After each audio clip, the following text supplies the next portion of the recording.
It's time to increase your bankroll by decreasing your daily fantasy sports learning curve. The Curve with Benny Ricciardi and Josh Kalashi starts now.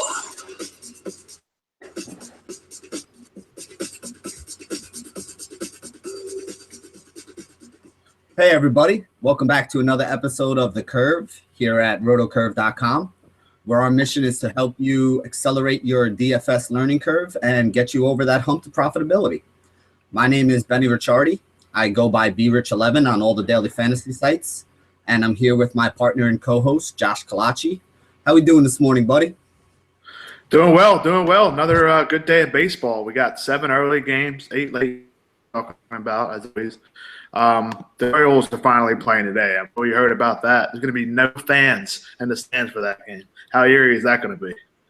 Yeah, are they playing in Baltimore? I know there was talk that they might try to move it to Philly or somewhere else for today. It's going to be in Baltimore. They're playing in Camden.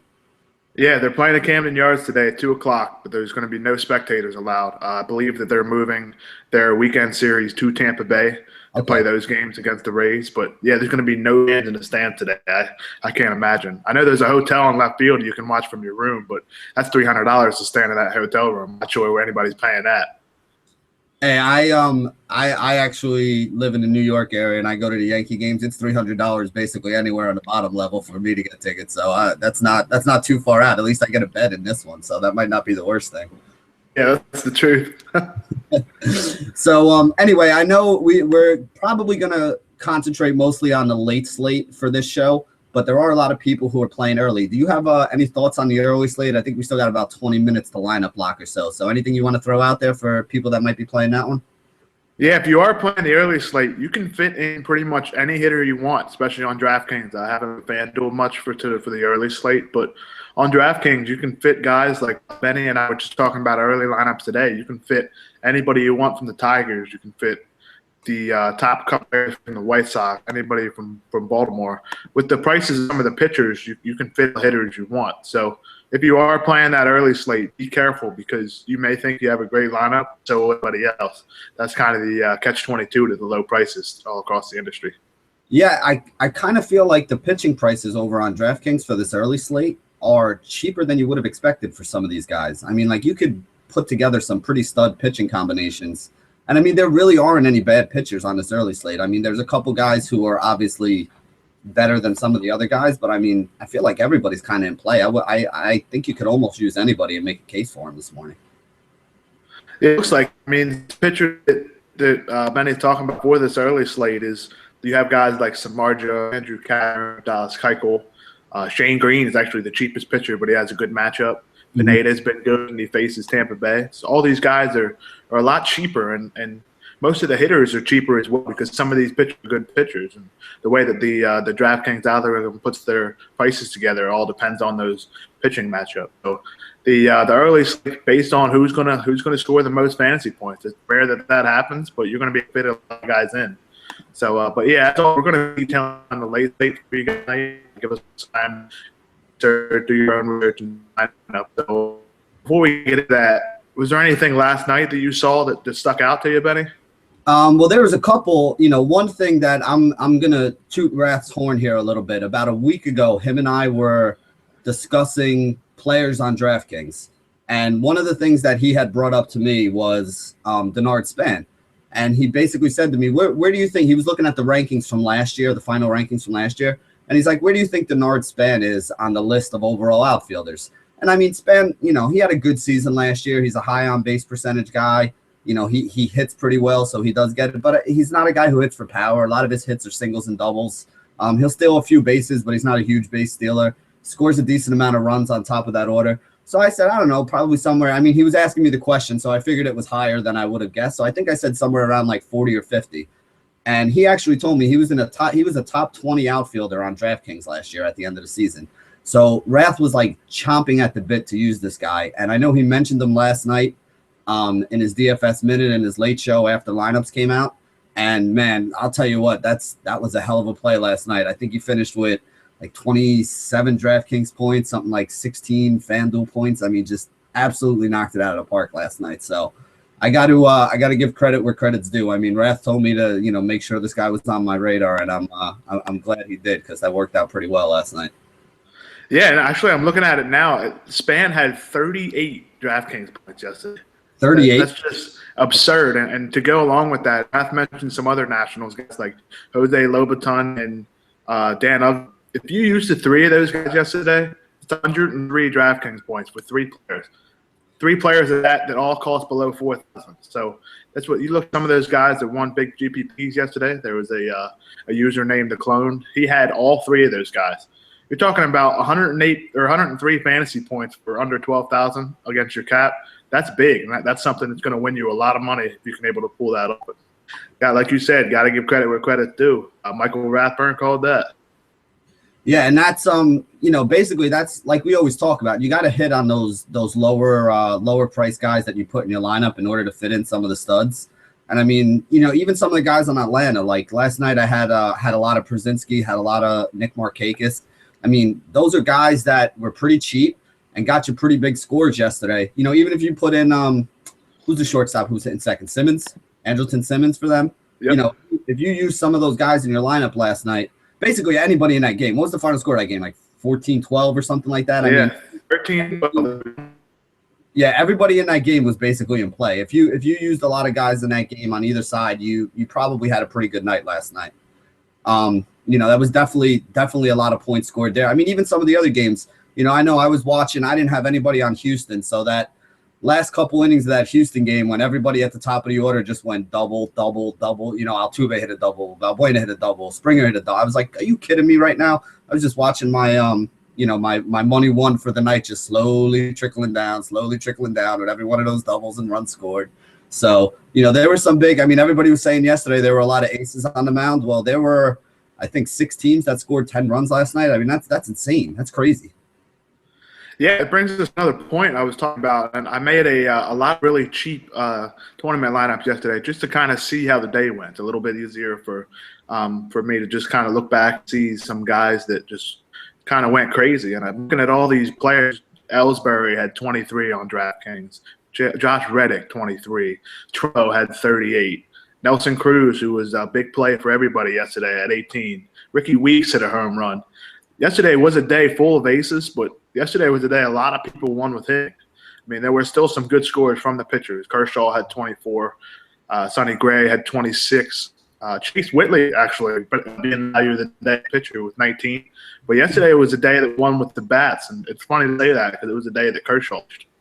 Yeah. Well, even Cueto went yesterday. He had a number. Cueto too. Yeah, there was a lot of good pitching. We got about 20 minutes before lineup lock here, and like I said, we're going to concentrate mostly on the late slate for the show.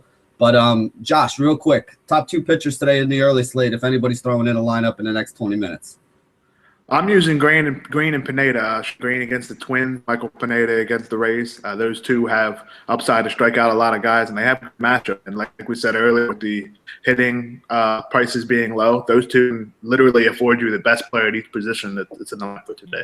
Who are you using? Well, I have Pineda too. I agree completely there. I actually went up and paid for Cashner. I like the fact that game's in San Diego. The total's low on it. He's favored to win it. And I mean, as we know, Houston's been scoring a bunch of runs these last couple games. I think they have 21 runs in the last 3 games of the series so far. But they also have something like 32 strikeouts or something crazy like that. So I'm hoping that Cashner can limit the damage that's been happening in the last couple days and pick up the strikeouts like everybody else has. So I got Cashner and Pineda as my 2. Going to the bats, I think I tried to target against Ubaldo Jimenez, so I got a bunch of White Sox in my lineup, which is always tough because 2 of the guys that I really wanted to use were Abreu and LaRoche, and you can really only pick one of them on most of these sites because neither one of them has multi-position eligibility. So if you're trying to stack White Sox, it's tough because you got to either leave out the 3-hitter or the 4-hitter, and that's not usually something that I would advise doing. But I went with the lefty. So I put in LaRoche and I left out Abreu. So Abreu's probably going to hit 3 bombs today. It's pretty much usually the way it goes when that happens. How about you? What bats are you on for real quick for the early slate?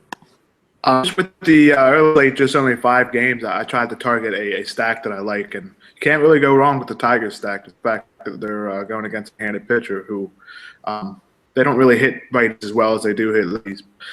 Yeah, the way the divisions end up, you can stack 1 through 6 on DraftKings in a tournament. I only recommend doing a tournament if you're playing 50-50s and head-to-heads. Be sure not to have 6 guys from the same team, not even 5 or 4. But yeah, I have guys like Victor Martinez, Ian Kinsler, Cabrera, all 3 of those outfielders, Detroit, and my other 2 guys who need hitters from 3 teams on DraftKings are Derek Norris against lefty, and Ian Kinsler and Danny Santana, who's leading off for the Twins. Okay, not too bad. So there's some ideas for you guys if you're throwing anything in on the early slate. Right now, I'm going to give you a little overview of what we're going to go over. We're going to, like I said, we're going to concentrate mostly on the late slate here today. This way, the people who aren't able to listen to us live right now, they'll be able to listen later on and, basically help build their teams for tonight. We'll go over a quick recap. We talked about it already, but Josh, I think, has a couple other things he wants to add. So we'll start with a quick recap. As always, we'll go into the weather. Josh will give you, any overviews of anything that he sees right now. I'll go into the Vegas lines with you, give you some ideas on what Vegas is looking at today and some things that it could help us with in our lineup building. Then we'll move on to pitchers for today. Then we'll get into some of the hitters. And lastly, Josh and I will take a little more time today to give you guys some ideas on how we're going to be building our lineups. And we have a couple teaching points, nothing huge, but a couple that we're going to throw in along the way. One of them is OPS, which is a stat that we're going to talk about a little bit today, because there's a couple guys who have really high OPS today, and we want to make sure you guys understand what that means and what impact it can have on your fantasy teams. So before we get into today, though, Josh, you have anything else you want to say about yesterday before we end that? Yeah, the only thing I was looking at was from yesterday's slate, there were some really cheap value guys that ended up hitting towards the top of the order. And when lineups come out, those are the guys we like to target. Usually it's hard to find them on the show before lineups come out, but we try to predict a little bit on who's going to be coming out and who's going to be batting first. One of the things was Brad Ausmus yesterday decided to move Iglesias down to 9th in the order, which took him out of the equation for his 50-50s and head-to-head. He gets 1 less at bat, there's 1 less chance. The thing is, guys like John Jay yesterday were moved to leadoff, and he was rewarded with, I think he had 5 at-bats and 10 DraftKings points. He had 4 or 5 points on FanDuel. But it's just one thing to look at is when these cheap players come out and their lineups are released, be sure to take a look at their splits. And we've taught you some ways to do some different research. So use that to your advantage and be sure to check out cheap players hitting up the lineup. That's a good way to add guys. Yesterday, Nelson Cruz was bad to add, and in order to be able to fit him in, you have to add guys like a John Jay or even a Denard Span, who's under $4,000 on DraftKings as well. Yeah, that actually brings up a good point I wanted to make sure everybody understood. When Josh and I do the show at 12 o'clock noon, the late lineups haven't been released yet.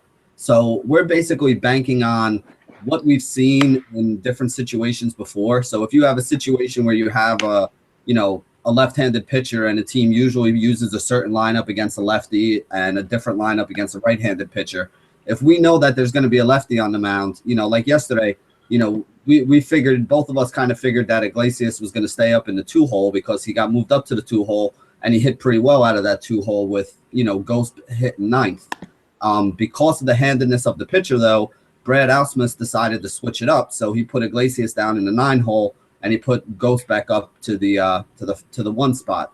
Now, when something like that happens, obviously we were big on Iglesias yesterday, but I know myself when I saw that he was hitting 9th yesterday, I started looking at the guys like Jordy Mercer and Andrelton Simmons, the guys that did get a bump up in the lineup that, you could make a swerve off of for basically the same price. Iglesias was around like $3,500 somewhere in there, which was basically the same price range that you could have got a Jordy Mercer, in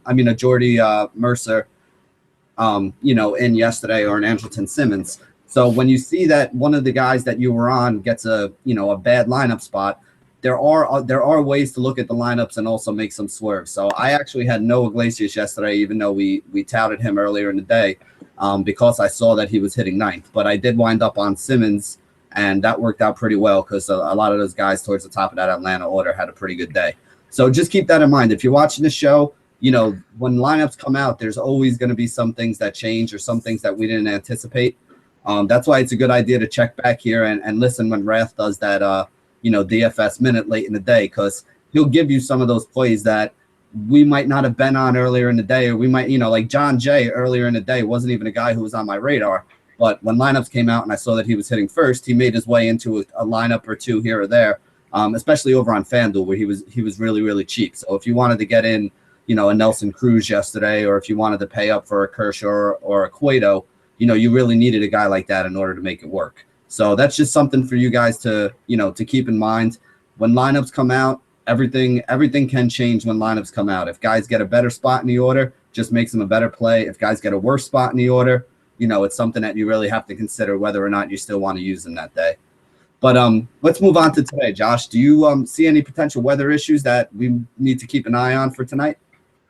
Well, yesterday was perfect for weather because there were no issues at all. There was no rain chances. I think there was a little bit of a slight shower in one of the games, but nothing to hamper the ability to play any games. And that's exactly what we have today. There's no rain in the forecast as of now. Now, of course, things can change, so be sure to keep an eye on that. But there are two games that be affected because of the wind.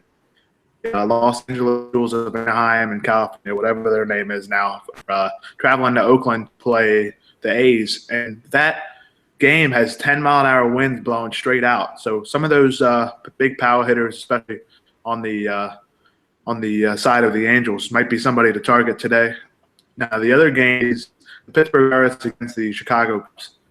Now usually in Chicago, of course, they have the narrative that it's the windy city, stuff like that, but the wind is blowing straight in there today. So although the Cubs sometimes can put up a big total, they have a lot of power hitters that do strike out a lot. Wind blowing in, you might want to stay away from some of those power hitters and maybe target a pitch or two in that game. But for the rest of the weather, there's no rain. There's just those two wind games. There's a couple other games that have a few gusts up to about 8 or 9 miles an hour, but that's not going to affect most of anything that has to do with fantasy points. So it's just those two games for now. But of course, things can pop up during the day. We see that a lot, especially on the East Coast. So be sure to keep an eye on that. Mm-hmm. Yep. So thank you. That's the the weather report today. Like we said, it looks pretty much all clear, so not too much we really got to worry about. Couple wind situations. That Pittsburgh-Chicago game is interesting. That's something that we're going to have to take into consideration with our analysis. As we said, there's really only an 8-game slate tonight, so there's not a ton to go over in Vegas, but there are a couple interesting lines, things I did want to point out to you guys. We have 3 games that have totals of 7 runs or less. One of them is that Washington-Atlanta game. It's a good pitching matchup between Jordan Zimmerman and Alex Wood. Those are 2 guys that people tend to use often. Zimmerman hasn't been great to start the year. I was kind of expecting more out of him, and for some reason his price just stubbornly stays high. If he was a little bit cheaper, he might be an option for me, but I can't use him at his price today. If you're playing on a site where he's cheap, maybe he could be in play again, but until his price comes down a lot more, he's not somebody that or until he starts pitching better, he's not somebody that I see having a good chance to make value.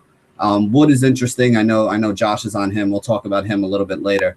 But both of those guys are pretty solid. It's in a good pitcher's park, and they're only expecting 7 runs in that game. So that's a little bit below the average that they had yesterday. I think it was 26 yesterday. So, there is always a chance that those bats could wake up and keep going and stay hot. So that's something to keep an eye on. The lowest total on the day belongs to that San Francisco and LA Dodgers game. And this presents an interesting situation for me that I wanted to mention to you guys. Zach Greinke's going for the Dodgers. And as of last night, I don't know if they changed, but Ryan Vogelsong was still going to be getting the start for San Francisco today. Have you seen anything about that changing, or is it still Vogelsong going tonight? Last I saw was still Vogelsong, yes. Okay. Yeah, there's talk that he might be getting dropped from the rotation, so this is a very big start for him. But here's why I think it's interesting. At 6.5, they're obviously not expecting a lot of runs in this game. But Greinke is a pretty big favorite. So when you're looking at this, you have to think that they're expecting Greinke to give up maybe 2 runs, which means that Vogelsong, who's a guy who can get lit up and has been lit up a couple times in the past, and like I said, he's in danger of losing his spot because people expect that he might get lit up again. They're expecting about 5 runs today from that Dodgers offense. So even though it's only a 6.5 run total, it's not a game that I would stay away from. There are going to be some Dodgers bats that we mentioned later, and I definitely think some of these Dodgers bats are in play. Vogelsong's nickname isn't Vogel Dong for no reason. He does give up some long balls.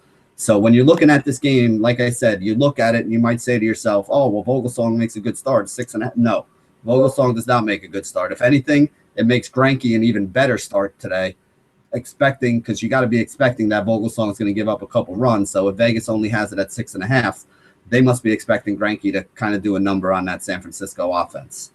And then the third game with a low total today is Philly and St. Louis. And again, all three of these games are played in pitchers' parks, which is something we see a lot when you're looking at the low totals, the low run totals here on the Vegas lines.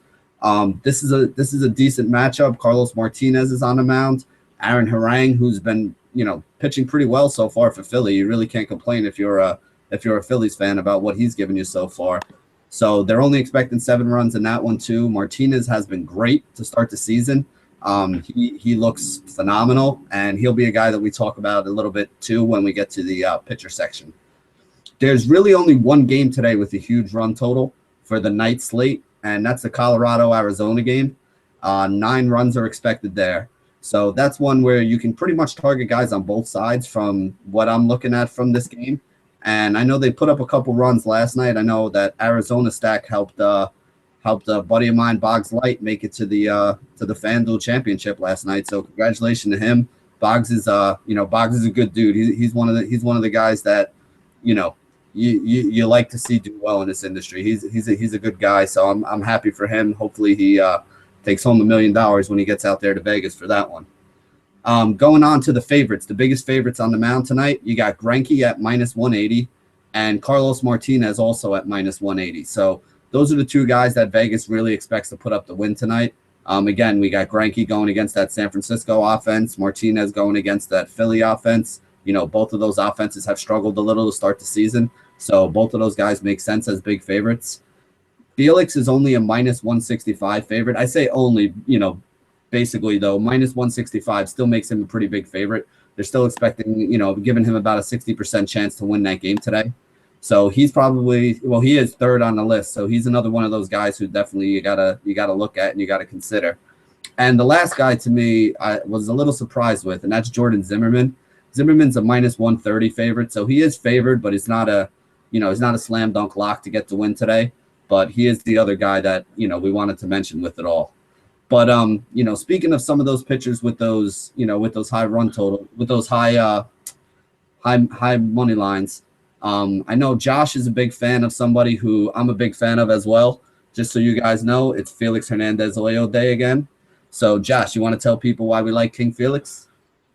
Yeah, I think today is the day of King Felix and also Carlos Martinez. Both of us are on him. I don't think it makes sense to go any other way besides those two in 50s and head-to-heads because those two have they're the safest plays at pitcher for me, and they're also the two with big upside. Both of them are excellent strikeout artists.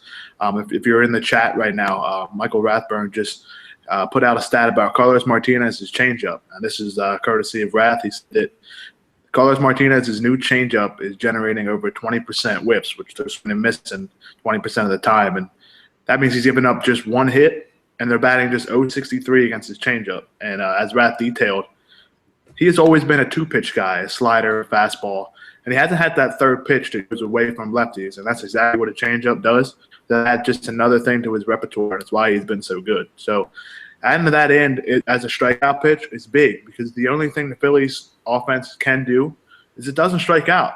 They get a lot of hits. They don't score a lot of runs, but they don't strike out a lot, which is, I think, one of the reasons why Walker didn't end up great yesterday.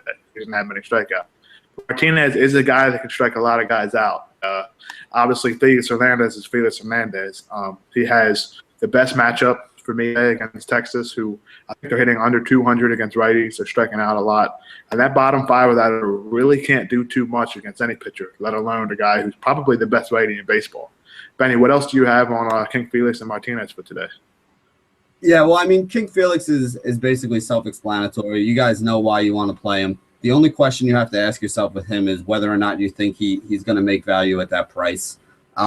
People who doubted him last time, he went out there. I think he put up a 44 on DraftKings, a 22 over on FanDuel, which basically means if you're paying anywhere between 10 to 12,000 on FanDuel for this guy, or anywhere around like 10 to 12,000 on DraftKings even for this guy, he's making value for you. So he's a stud. He's somebody that you always got to consider.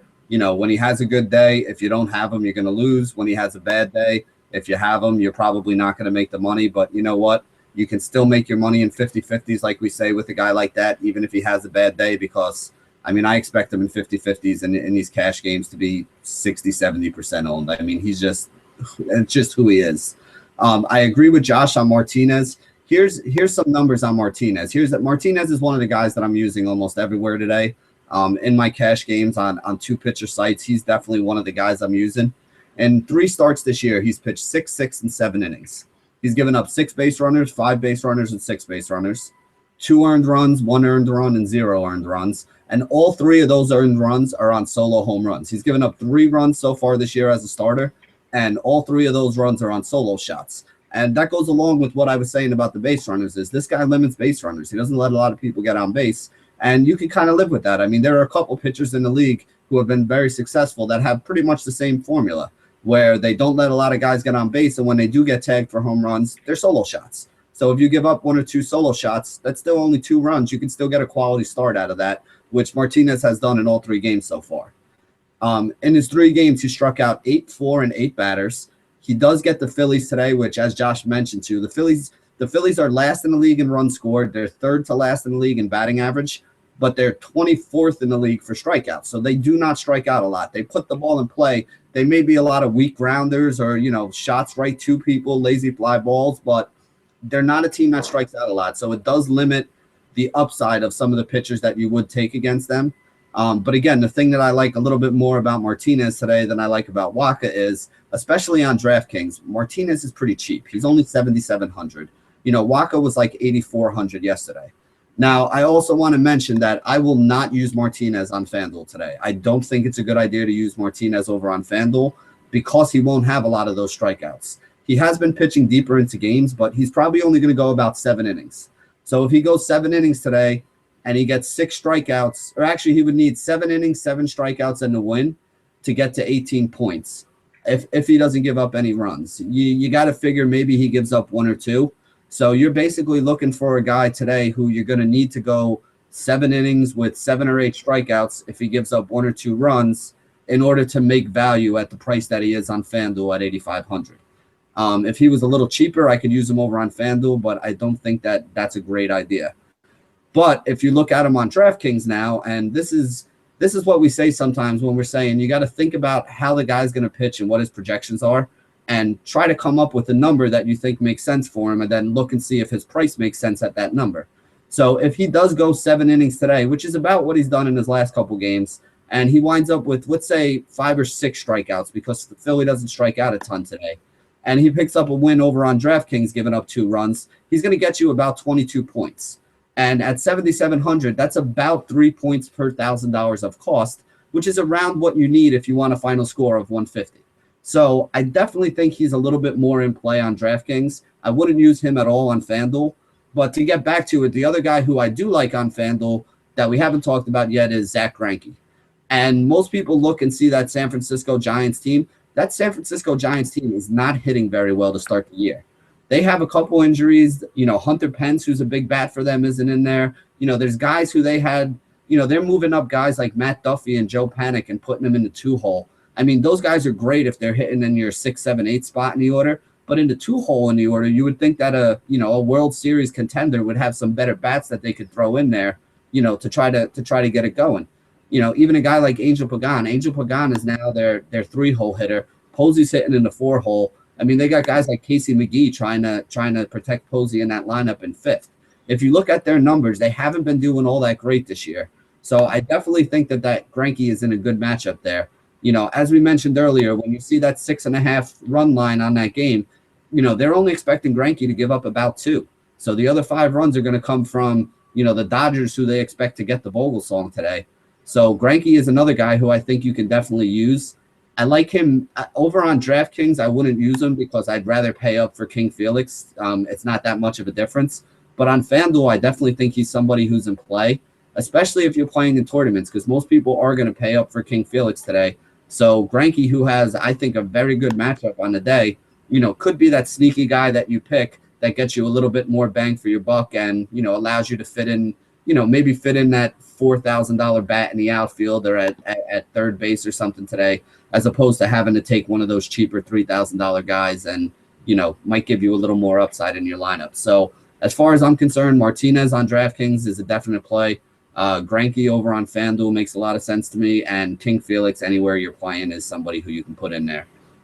That's pretty much how I see pitching today. Do you have anything you want to add, Josh, or did you want to move on to some of the hitters? I think the only Felix, he's less than Carlos Martinez on some sites. So it gives you a little bit of a contrarian approach against the grain that we talked about yesterday, and that's something that's big in these tournament plays. But I'm paying up for Felix Hernandez, and I'm paying Carlos Martinez 50 and heads. I think it's time to move on to hitters now, Ben. Who are you looking at to play? Well, I mean, I'm going to stay with the guy who I've been on for a while, and I, touted him yesterday, and I'm going to keep touting him as long as he's hitting third and in a good matchup, and that's Stephen Vogt again today. I mean, he's got my vote for top catcher. He's matched up with Matt Shoemaker of the Angels. About a week ago, these same two teams played, and Vogt put up 20 points when Shoemaker was on the mound. Again, one thing that Stephen Vogt does very well is hit right-handed pitching. And one thing that Shoemaker has struggled with a little bit this year has been pitching to left-handers. When he pitched against the A's the other day, he went 5 innings, he only went 3 innings, gave up 7 hits and 5 runs before they chased him from the game. Again, he struggles with left-handed bats. Vogt's a left-handed bat. He's hitting third in that order for Oakland still. And as long as he's sitting up there, he's still got an OPS of over 1,000. Which we're going to get into in a little bit about OPS and what that actually means for those of you who don't understand.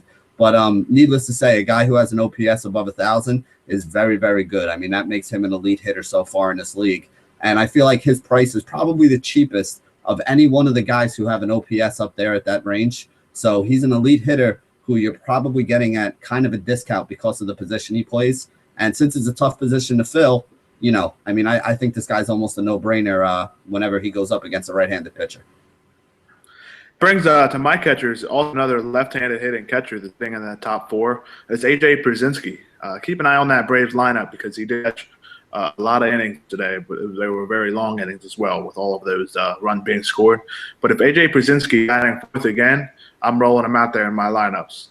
As we alluded yesterday on the show, he's one of the only catchers in a great spot, which – it was one of the things to target, especially for a guy that's hitting cleanup, which Pierzynski's doing, and he's actually been very good in that role. He's hitting close to 350 now, I think, with last night's 4-for-4 game.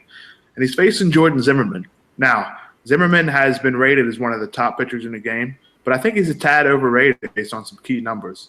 Last year, he gave up a ton of line drives, and we've mentioned before that he's given up a line drive rate, I believe, last year of close to 23%. That's 23 of every 100 balls are hit hard, and that doesn't include fly balls that could be for home runs or hard hit ground balls. His ERA last year was low, but that could be a tad lucky, and I think that's what's happening to him so far this year with an ERA of 5. He has had 3 or 4 good starts. In addition, he's blown up once. He's given up runs, and he's only faced 1 good offense in the Boston Red Sox. So I don't think he's that much to worry about, and that's exactly why I'm targeting Pierzynski batting 4th again. Yep. And, like we said, those are the same 2 guys that we were on yesterday. And, they're 2 guys who make a lot of sense whenever they're going up against right-handed pitching. So, I couldn't argue with either one. If you have the money to spend up for Vogt, you spend up for Vogt. If you don't have the money to spend up for Vogt, you come down to Pierzynski, and, you basically got great production out of him yesterday. So hopefully he does catch again today. And if he does, you got to keep rolling with it as long as the guy's hot. I mean, we mentioned yesterday he's got about a 10-game hitting streak. You can't really argue with that. So he's definitely somebody else who we think is in play. Josh and I both have the same first baseman today. So I'll let him start talking about him, and then I'll jump in and, throw you some stats that I have up here as well so you guys know where we're targeting with them. But the first baseman that we both like today is Adrian Gonzalez. So, Josh, you want to tell them a little about Gonzalez? Yeah, it seems like we've talked about Gonzalez a lot this year, and for good reason. He's probably been the best overall hitter in terms of batting average, power, home runs, runs batted in, and even scoring that lineup. I think it's another good reason to target him today. The fact is that when he's hitting at third for that order, there are guys like Jimmy Rollins in front of him, guys like Yasiel Puig when healthy behind him, and even Alex Guerrero, who should be getting some more playing time now with the injury to one of the. I think Carl Crawford maybe, so he's not playing too much. And also Guerrero is said to be in left field, and when he does hit in a lineup, he's hitting sixth. Now he hasn't played much, but that's a lot of protection and a lot of guys that can bring Gonzalez around on base. So that's one of the reasons why I'm targeting him. And I know Benny has some numbers that are very interesting that might make you move more towards him. Yeah, I'm gonna give you the case. And Josh, if you have a chance, just check your internet connection. You were going in and out a little bit there. But I'm gonna give you the case by the numbers for Adrian Gonzalez today. Ryan Vogelsong is a weak right-handed pitcher, and Adrian Gonzalez is obviously a left-handed bat. So that alone is something that we want to target right there. Here's the numbers for Vogelsong last year against left-handed batters. Last year, he gave up a 287 batting average and a 1.42 whip versus left-handed batters. So far this year, he's pitched 5 innings, given up 9 hits, 5 walks, and 3 home runs to left-handed batters. He's given up 10 runs overall to guys batting from the left side of the plate. That means that this year, left-handed hitters have a 375 batting average against them, a whip of 2.80, which is insane, and an 18.00 ERA. So that's his numbers, Vogelsong, against left-handed batters. So now let's take a look at Adrian Gonzalez's numbers so far this year against right-handed pitching. He has a 381 batting average and 7 home runs and 65 at-bats versus right-handed pitching. So you're basically talking about one of the worst guys in the league against left-handed batters going up against one of the best left-handed batters in the league against right-handed pitching. The only 2 drawbacks here for me, Gonzalez is a little bit expensive, but I don't think he's overly expensive for how good this matchup is today. And the park that he's playing in is not really a great hitter's park. But then again, it's his home park. So he's been hitting home runs there since the beginning of the season. So I don't think it's really going to make that much of a difference. There are some other guys you can target at first base. But to be completely honest with you, Adrian Gonzalez to me is going to be the nuts at first base today. So I think you're going to be crazy if you don't put him in there. So basically, I think he's going to be the nuts. And if you don't use him, I think you're nuts. And that's just as easy as you can make it today. Gonzalez is the best play. Plug him in your lineup and then work around them and try to make everything else fit. So that's our views on first base. Like I said, Josh and I both felt so strongly about this guy that we didn't even put any other names on the list for you. There are a couple people that you can look at. If you wanted to use a different catcher, you can slide a guy like Stephen Vogt in there. This way you could fit in Vogt and Pierzynski in your lineup if you wanted to. But I am literally starting my lineups with Adrian Gonzalez and building around him today. So, as far as I'm concerned, he's the only guy you guys should be looking to play. I think Josh has come back now, so let's go on to second base. Josh, you here? Yeah, I think we're good now. A lot of the connection issues just kind of swirling around my house today, but I think we're doing a lot. Second base, I do like Ricky Weeks today against Wandy Rodriguez. As Benny has mentioned in the past, Rodriguez can get hit and hit hard a lot, especially when he was pitching for Houston last year. But this is a guy that's cheaper. He has the potential to hit a home run like he did last night, and he matches left-handed pitch. Today, going for him in an excellent matchup, and usually he hits between 5th and 7th in that order. If he's in the top 6, I'm going for him. It's a little bit odd because we usually like to target guys in the top 5, but with his potential to hit a home run and against a pitcher that is probably going to give those guys an extra at bat today, I'm definitely targeting a guy like Wandy Rodriguez at second base. Benny, you have I think we talked about today as well. Yeah, I'm a big fan of Neil Walker. Like I said yesterday, this guy had been on fire. I actually made a mistake yesterday when I was doing my research, and I'm going to correct it for you guys right now. The reason why Walker wasn't as great a play yesterday as I thought he should have been, even though he's been on fire, is because of the handedness of the pitcher that he was going up against. So let me give you these stats. Today, he should be back to hitting 4th because they're going up against a right-handed pitcher. He hit 317 versus right-handed pitching versus 143 so far this year versus left-handed pitching. So yesterday when they saw the lefty, was probably the time when you should have sat Walker or gone another way. But today with the righty back in there, I expect him to jump back up from the 6th hole where he was yesterday, back into the cleanup spot where he should be today. So if you go back to last year, you actually see it was a little bit closer.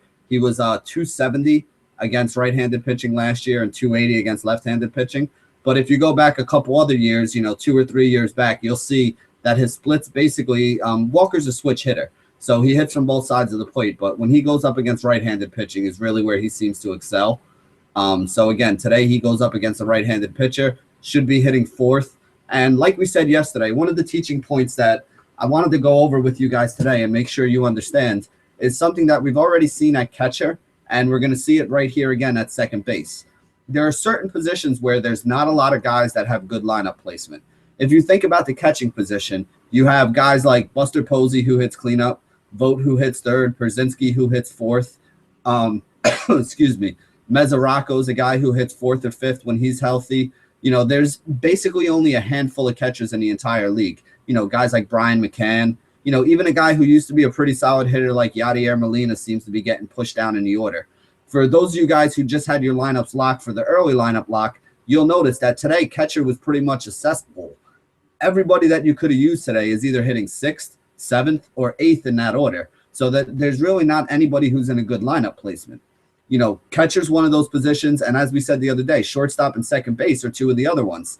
A lot of lineups are going to have your, 7, 8, 9 or 6, 7, 8 batters being your second baseman, your shortstop, and your catcher. So if you have a guy or a team that can put second baseman up in that top part of the order, guys like D. Gordon leading off, or Kinsler, guys along those lines, Dozer. Those are guys that you want to, have in your lineup because they're going to get that extra at bat, and they are hitting in the part of the order where they can drive in runs or they can be driven in. So Neil Walker is one of the few guys who hits as a second baseman who hits in a power spot. You have him, you have guys like Robinson Cano. They're pretty much the only ones that are in the middle of that order for the teams that they play on that are going to produce big runs for you. So if you have a guy like Walker who has a chance to get a couple hits today, in a preferred splits matchup, and also has a chance to drive in some runs, he's definitely somebody that you have to consider, because the upside that a guy like that can give you is, you can always find an outfielder who might be cheap and, have a big game. Guys like Markakis yesterday, guys like Span yesterday. But if you're taking one of these cheap second basemen who hits 7 or 8 in the order, really doesn't have any pop, and hits in a bad, basically a bad lineup, the upside on a guy like that is limited. So even for your cash games, I know we usually talk about upside for GPPs, but, tournaments, things like that. But for your cash games, for your 50-50s, for your head-to-heads, if you can have a guy in those positions that can get you good production, you can always find a cheap outfielder who can, kind of give you that kind of production that you need. And again, remember, every team is playing 3 outfielders. So there's 90 outfielders a day that you have to choose from if every team's playing. There's only one guy on each team playing second base or shortstop or catcher. So you really only have 30, maybe 35 choices, depending on some guys with multi-position eligibility, to use in those spots. So if you have one of those guys who has that upside, you got to make sure you put him in your lineup, because there are other positions where you can go other ways and get higher scoring cheap guys. So like I said, Neil Walker's my guy today. You guys heard the case for him, and you also heard the case for why I think second base is a position you should pay up for. So that's basically the way I look at it today. Let's move on to third base. I know Josh and I are on the same guy today. So Josh, you want to give the people a little bit of your thoughts on him, and then I'll finish it off with some of the numbers I have here. Yeah, Benny and I both do like the same guy today, and it's Matt Carpenter. I know you guys have heard Benny's man crush on him, and pretty much I think I'm developing it as well. This guy has been incredibly consistent. Anytime he has a good matchup, which he should today, and we'll get into that later, that's a guy I'm targeting. But before we talk Carpenter, there's a guy I do like in tournament play, but I may be coming up with him a little bit because of that weather. We talked about blowing in Chicago, but I do like Pedro Alvarez's chance to hit a home run against Kyle Hendricks, who has given up 13 fly ball outs and 2 home runs in his last 11 innings. Now, if that wind dies down a little bit, I'll probably put him into the tournament lineup third base. But right now, especially in head-to-heads, you have to go with Matt Carpenter. Aaron Ryan's got to get hit around sometime. Right, Benny? Yeah, I mean, here's basically the case with Carpenter. If you guys have a minute, what I really want you to do is go over to DraftKings and go to the slate that's starting tonight, and just click on Matt Carpenter's name. When you go onto that tab, they have those tabs along the top, and just click on the last 10 tab. Now, as you guys know, like Josh said, I do have a man crush on Matt Carpenter, especially in daily fantasy baseball. And if you want to understand why I do, just go click on that last 10 games there.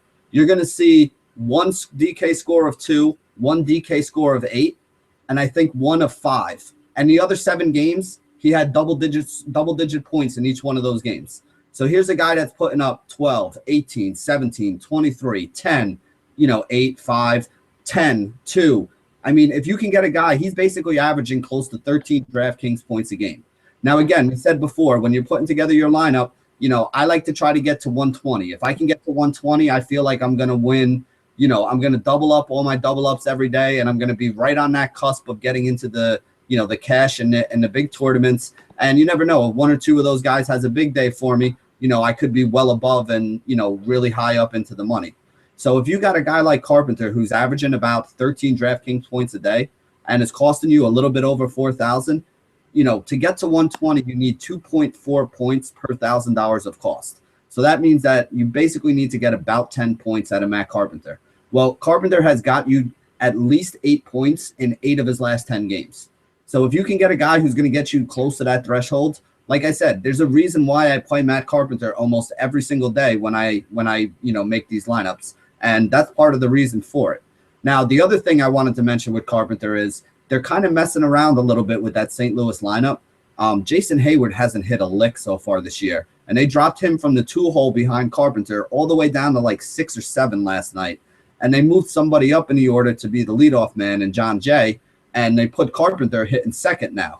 Now, if you look at Carpenter's stats from the last 2 seasons, in 2013, he had 128 runs scored, a 318 batting average, but only 78 RBIs. So even though he was a stud and even though he's a guy that a lot of people target in season long, the one drawback for him has always been that he doesn't drive in a ton of runs, and it has a lot to do with where he was hitting on the top of that order. If you're a leadoff batter, there's usually there's never anybody on when you get up in the first inning.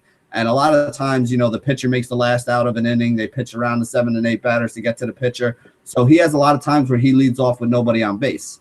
By dropping him from the leadoff spot to the 2-hole, you're going to be giving that guy a little bit more of a chance to get some of those RBIs in there. So if he can add the RBIs along with the run scored, because he's still going to be getting on base and he still has some big bats behind him to drive him in, he's going to be a guy who can even outproduce the numbers that he's already been producing so far this year.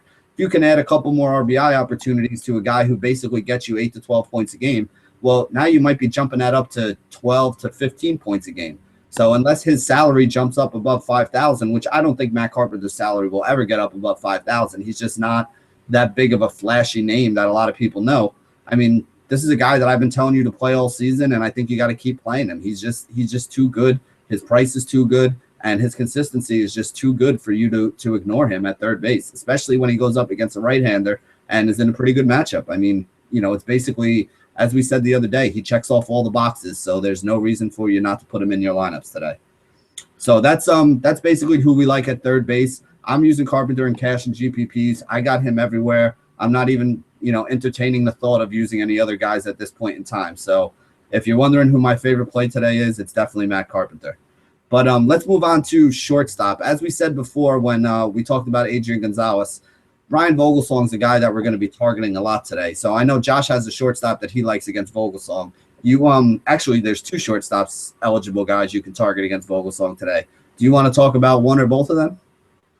Yeah, one of those guys is a lot cheaper, and that's Alex Guerrero if he does able to start even in left or in base, or Don Mattingly plans to play him today. Even if he doesn't play, then there's still another shortstop eligible on the Dodgers, and that's Jimmy Rollins. Now, Rollins hasn't hit the ball well this year. He's actually considering he's been a leadoff hitter in a great lineup with guys like Abe Gonzalez and Andre Ethier, who's been hitting the ball well, and Jock Peterson, who's slowly climbed up that lineup as well. Today against Vogelsong, Rollins has the upside and the safety to play in your 50-50s and head-to-heads. He'll get 4 to 5 at-bats, and he has a chance to steal a base against Vogelsong, who is one of the slower pitchers to the plate.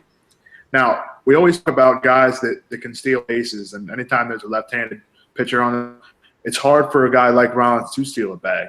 But Vogelsong's right-handed, which hasn't been the case the last few times we've liked to play Jimmy Rollins. I like to target him when he's batting right-handed, so it's a little bit of a different story against a lefty.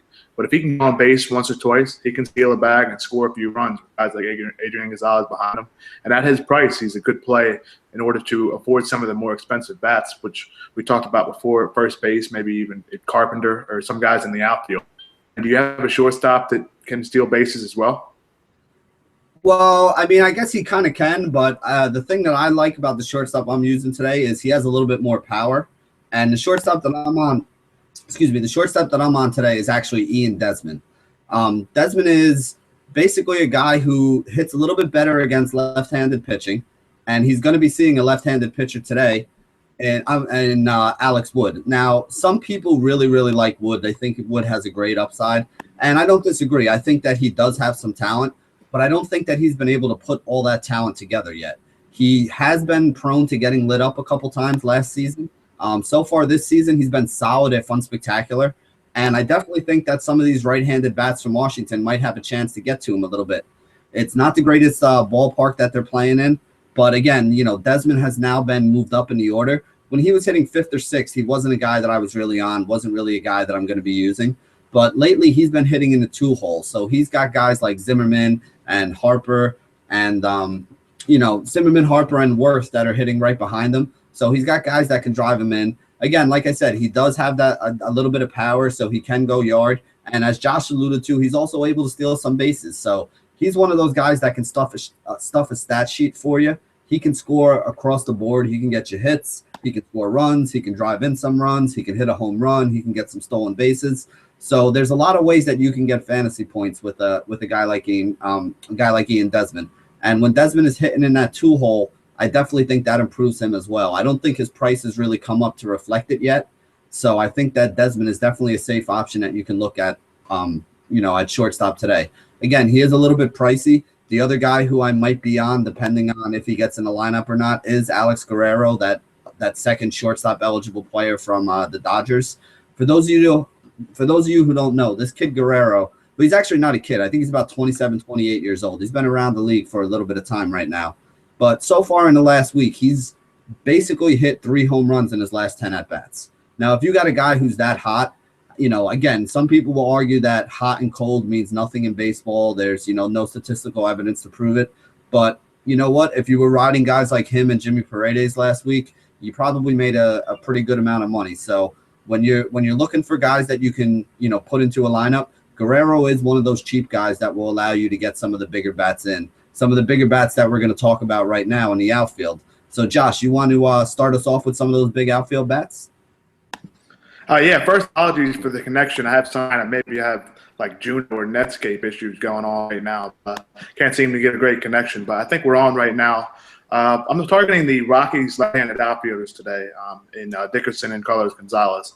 They're facing Josh Colementer, who rarely strikes anyone out. And when the Rockies left-handed bats can hit, they have a chance to put the ball in play almost anywhere, and that's exactly why I'm targeting Dickerson. Dickerson also has that high OPS, which is on base plus slugging percentage. And that brings us to a point that we'd like to teach you guys about, because OPS is a target when you're looking in daily fantasy baseball, because it talks about how often they on base, but it also combines it with the amount of bases they have. On base plus slugging is exactly what it's like. Their on base percentage plus their slugging percentage, which, as we detail, is the amount of total bases divided by at bats. So the higher that number is, the better for that player, because he has a chance to not only get on base, but when he hits the ball, he can get the ball into the gap. He can hit home runs, just contribute runs scored and runs in. Dickerson's is about 1,000. I think it's at 996 right now, which is one of the better rates in baseball. So a good time to select a guy like that is against a pitcher who doesn't strike many guys out or have a good fastball, and that's Josh Colementer. If you can't afford a guy like Dickerson, a cheap outfielder I'm targeting today is Ichiro Suzuki against Bartolo Colon. Colon has been good for the last year and the last 2 years, actually, but he's a guy that pitches to contact, which is something that Ichiro has feasted on his entire career. Even though he's getting up there in age, close to 40 years old, he still has the ability to hit the ball into the gap and get on base to score a lot of runs, especially if he's hitting in that top 5 of that Marlins order. So if he's in that top 5, I'm targeting him as a value in the outfield today. Who are you guys in the outfield, Benny? Yeah, I actually agree with Josh on that Ichiro thing. Ichiro is the value outfielder for the day for me. He is the guy who is on my radar, and he's somebody who I think I'm going to have to be using, because the other 2 guys I'm going to give you are going to be kind of pricey, but I love both of them today. The first one is Nelson Cruz. He's another one who I have a man crush on. He just has tremendous power, and the reason they brought him to Seattle is because Seattle cannot hit left-handed pitching last year. So they needed a guy who was a right-handed bat that could break up some of those big left-handed bats they have and also provide them some power. And obviously Nelson Cruz and his boomstick providing power is pretty much what he does. He's in Texas again for this one, goes up against Wandy Rodriguez, who's a weak left-handed pitcher. For those of you guys who played any MLB DFS last year, you know that Wandy Rodriguez was somebody who we targeted all the time. Whenever he was pitching, he was on Houston last year. Anytime he was pitching at home in that hitter's ballpark, Wandy Rodriguez was somebody who we wanted to have a couple hitters in our lineup to go up against him. He's pretty much a gas can. He can give it up. One of the problems that he had is he does give up a decent amount of home runs. So if you're looking for a right-handed bat who hits left-handed pitching well and has a chance to take the guy yard and is also a little bit pissed off at management for not giving him the big contract he felt like he deserved before he went to Baltimore, yet Nelson Cruz fits into all those boxes today, and he's going to be one of the big bats that I try to pay up for and get in my lineup right after Adrian Gonzalez and my pitching, to be honest. And the other guy who I really like is a guy who kind of flies under the radar to me, and it doesn't really make any sense to me because I think he's a very underrated player, and that's Cole Calhoun of the Los Angeles Angels. Now, Calhoun goes up against Jesse Hahn. Jesse Hahn is a guy who burst onto the scene in San Diego last year and then kind of fell off at the end of the season. He's a young guy, so maybe he was pitching too many innings. I mean, I don't really know the reason why he fell off, but he definitely fell off. Fell off to the point where, San Diego turned around and traded him to Oakland just to kind of get rid of him and, tried to get the maximum return they could off him because I think they felt like he pitched a little bit above his head for a little while last season, and they kind of wanted to strike and get rid of him while the iron was hot. So far this year, he's really struggled with left-handed batters. And one thing Cole Calhoun does really well is hit right-handed pitching. So far this year, he's got a .313 average, an .892 on-base plus slugging, which, as Josh just said, basically means he gets 0.9 bases per at-bat that he comes up there with. So not only is this guy hitting and getting on base, but he's also hitting with power, getting extra base hits. He does have 3 home runs already to start the year. He's not a huge home run hitter, but he can get into him, and he does tend to get into him against righties. That's usually where he winds up going, letting his power show off and going yard. And the other thing I love about Calhoun is he bats leadoff for the Los Angeles Angels. So he has Mike Trout hitting right behind him. So you know that pitchers are going to go after this guy, throw pitches to him. If he gets ahead in the count, he's going to see fastballs because pitchers are not going to want to walk this guy and have to pitch to Trout with guys on base. That's just not a smart move. So basically, Calhoun and Cruz are 2 guys who I love today all over. Neither one of them is cheap. You're going to have to pay up for both of them. But if you can pay up for these guys and use a guy like an Ichiro or maybe some of these other value guys who we see come out later, a John Jay, again, might be batting leadoff, might still be really cheap. I think it's worth it to take one of those guys in order to fit in some of these bigger bats that should have some really high upside today. So that's basically the rundown of all the hitters, all the positions for you guys. Josh, you want to just give a quick overview to the people how you're going to be building your lineup today? Yeah, I'm definitely paying up for pitching today. I'm going to have Felix Hernandez and Carlos Martinez in pretty much all of my lineups in 50-50s and head-to-heads. But in order to do that, you're going to have to find some value in terms of your hitters. So I'm looking at A.J. Pierzynski at catcher, Ricky Weeks probably at second base, and probably guys like Nick Markakis feature on the outfield. So with those 4 value bats, you're going to have enough room to fill in one power bat or one guy really consistent. I think Matt Carpenter is probably going to be my third base.